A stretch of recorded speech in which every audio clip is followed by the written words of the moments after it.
Ladies and gentlemen, we do thank you very much for your attention, and now we invite you to sit back, relax, and enjoy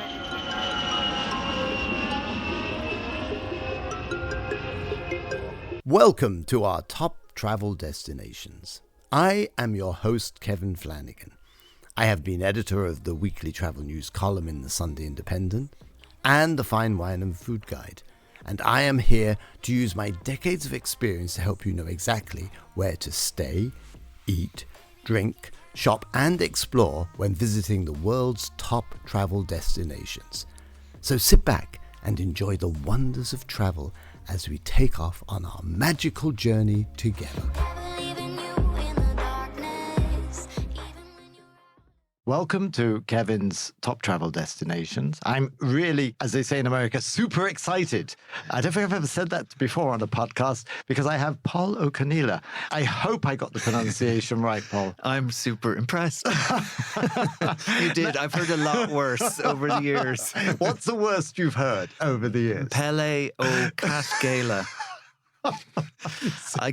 And I remember another one, Pól Ó Conghaile, which was on a actually written down for bonus points in a hotel room. You know the way you sometimes get these welcome cards or welcome dear guest, and that was it. So, but look, it's an Irish name, and the further you go afield, the more alien it gets. And so in America, how do they deal with it? I just say Paul. Mr. Paul, that's what it ends up being. Well, I am in very, very lofty company today. As we all know, Paul is the travel editor of the Irish Independent, and what he doesn't know about travel, I'm going to say it sounds like a cliche, but it isn't really worth knowing. And I'm so delighted to have him here today to share his love and his passion, because he really makes, if you follow him on Instagram, which you definitely should, and we will leave his links on the piece that accompanies this podcast. It's wonderful. And he really is a font of knowledge and of education. So, Paul, where are we going to go? Where are you going to take us first today? Well, I'd like to go to my LinkedIn and put exactly what you just said on it, for starters. Thank you for bigging me up. Now, I don't know how I'll live up to that. We were chatting about what we would talk about, and we settled on the Italian lakes for our overseas destination. And one reason is last week, and this feels very James Bond, I don't normally get to say this, but I was in Lake Como. So I felt like, while it's fresh, why don't we talk about the Italian lakes? And I did see there was a striking resemblance, because I was following you on Instagram. There was resemblances to Daniel Craig. I have to say, some of the poses were good. Fully dressed, I have to add. And it's funny because one of the reasons why Lake Como is in the popular consciousness now is for its pure celebrity X factor. It's got Taylor Swift and Travis Kelce stayed there during her Eras tour gigs this summer. Famously, George Clooney bought a villa there 20 years ago. He's had Julia Roberts, he's had Matt Damon.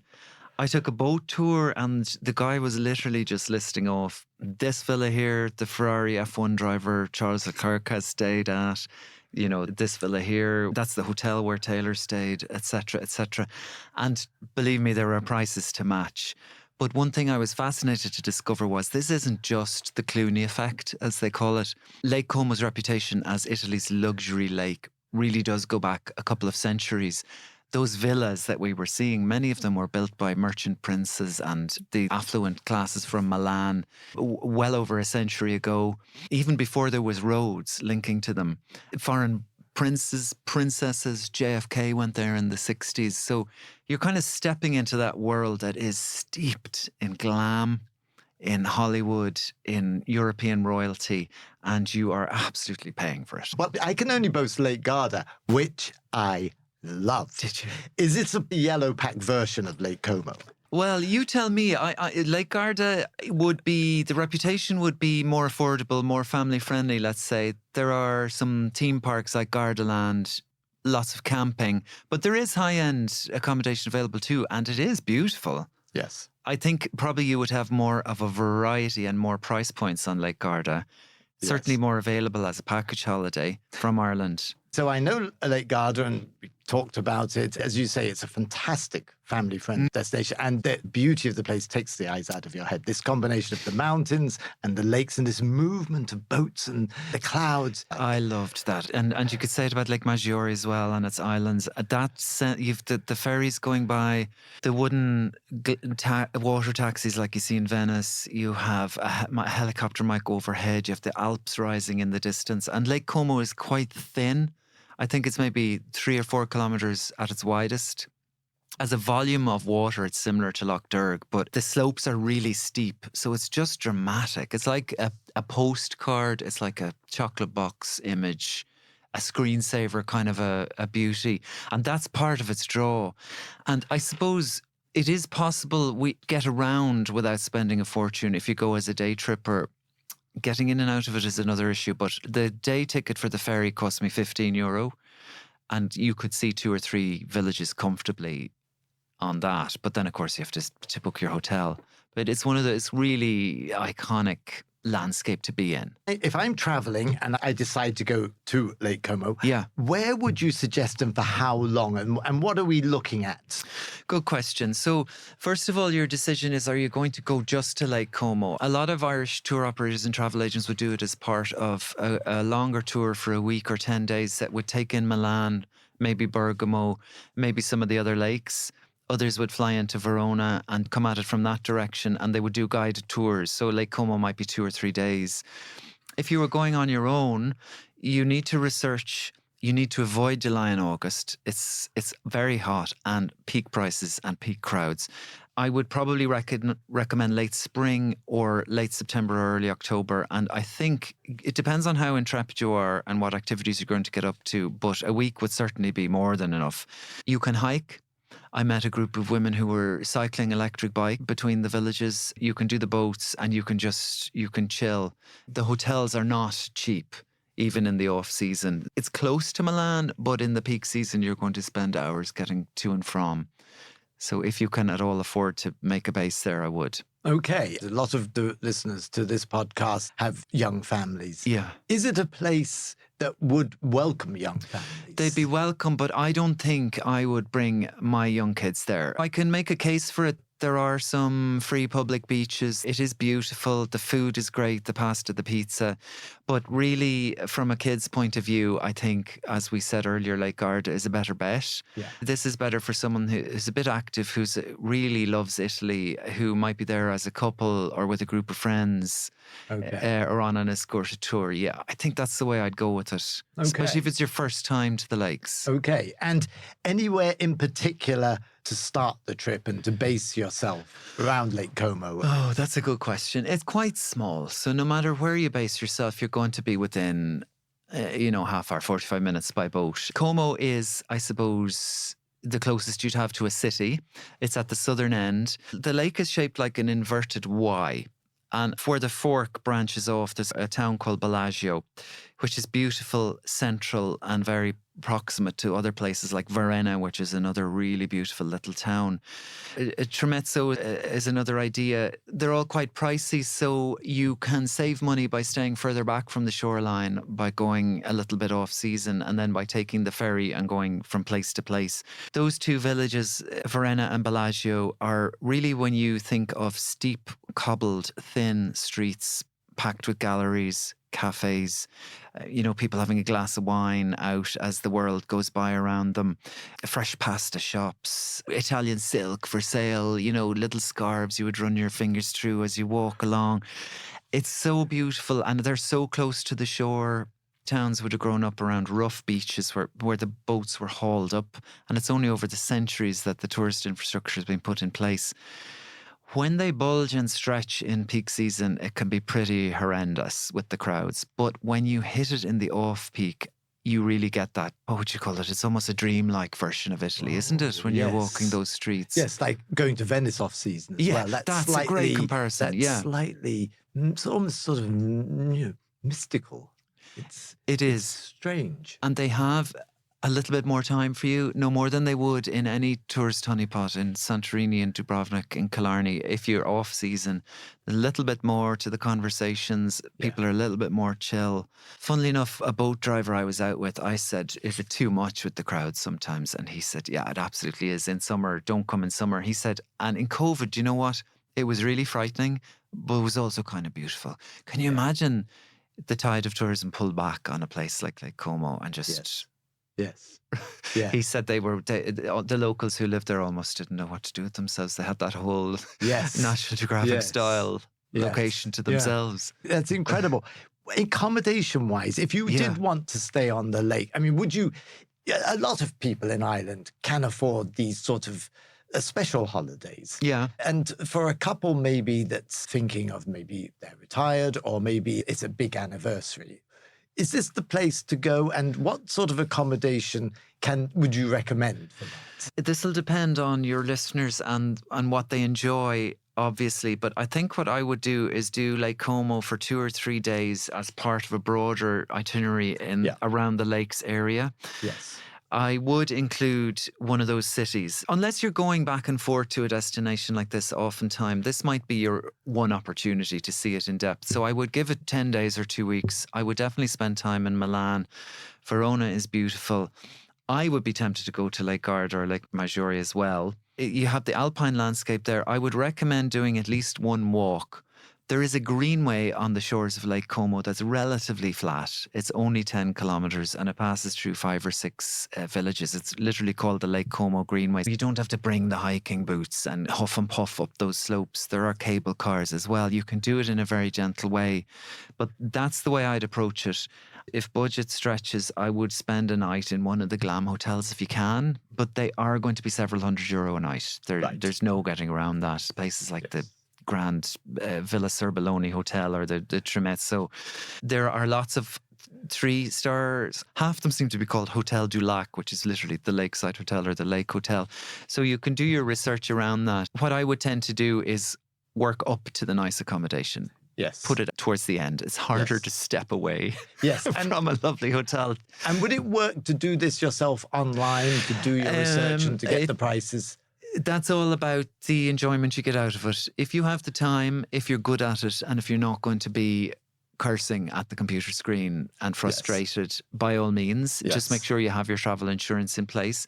But there are more and more companies who will put that together for you. Top Flight, for example, has a bespoke arm where you get on and you say exactly what I said, now make a package. Travel Department does escorted versions where you might do it. And there are various other companies who'll do that as well. So it's different strokes for different folks. And it'll depend on the time available to you. The way it is at different stages of your life, you've different time to put into organising holidays.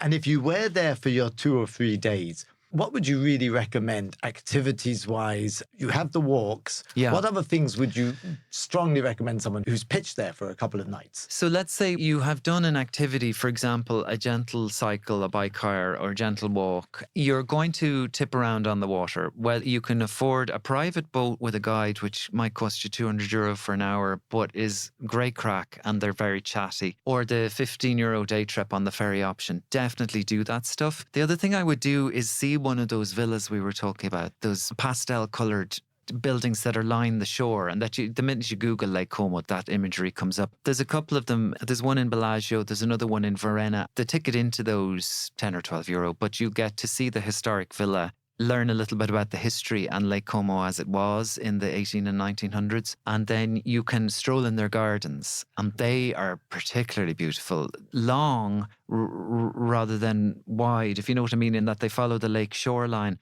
And I saw loads of younger people out with photographers dressed up to the nines, doing their Insta shoots, doing their wedding photography, booking professional photographers for an hour just as an activity. I was fascinated by it. And also, if you want to propose, they offer facilities to book someone to do a proposal as well, to capture the moment. They're that beautiful, really. Wow. Yeah. Wow. It's a very aspirational in one sense. That's a beautiful word for it. It And- is. Yeah, you're never going to live on Lake Como. It's not Yes. somewhere I could picture myself going and doing the big shop and then coming back. Do they and have littles and outs? I'm sure they do somewhere down a back street. They must somewhere. Yeah. The roads are so thin and windy to get up there.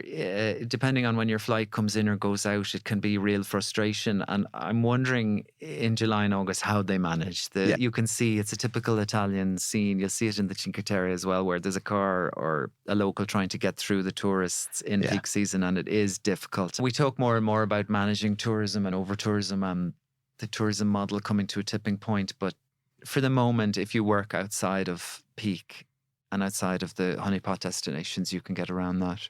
And the months that you would suggest? I would suggest, in an ideal world, June, late September. You're going to see in late spring, say May, late April, you're going to see the blossoms. Depending on how hardy you are, you may get into the water. At its warmest, it's about 20 degrees. You can still swim up to the end of September. I saw people swimming in mid-October. Yes. The Italians themselves would be horrified, just as they would be to see you drink your cappuccino after 10 a.m., or your spritz. But yes, well, when I went to Lake Garda and I took the grandkids, they did venture into the water and we did plunge. And you do get that sudden, because it's cold, but it's bracing. It's very interesting hearing you talk about Como adjacent to Garda, because Garda is certainly one of the most beautiful places I've ever been to. Really? I can remember we get up in the morning and I go and have my coffee ritual and you just sit. And we were in Limone on Garda, where the lemons come from, and all these groves of lemons in all the gardens as you walk down from the Hotel Splendid. That was a top flight destination as well, actually. And we came to this little place. And what I loved about it, Paul, was you see this moving landscape, but then you have a ferry comes in, and all the ferries, like on Como, I'm sure, municipal. They run on time, they're quite cheap, and then you disgorge all the day trippers. They come around gawking, and there's a German, there's an Australian, there's an American, and then you're sitting there, and they just pass, and they're absorbed.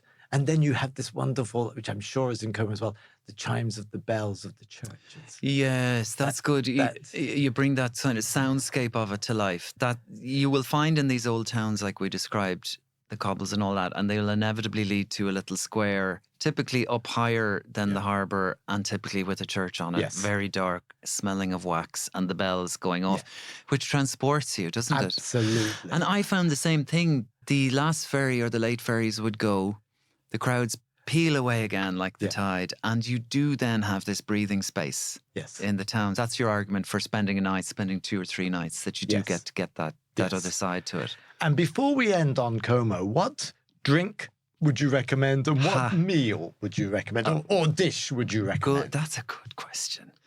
So I have seen spritzes all over Dublin in the last year or so. Orange drinks on every table.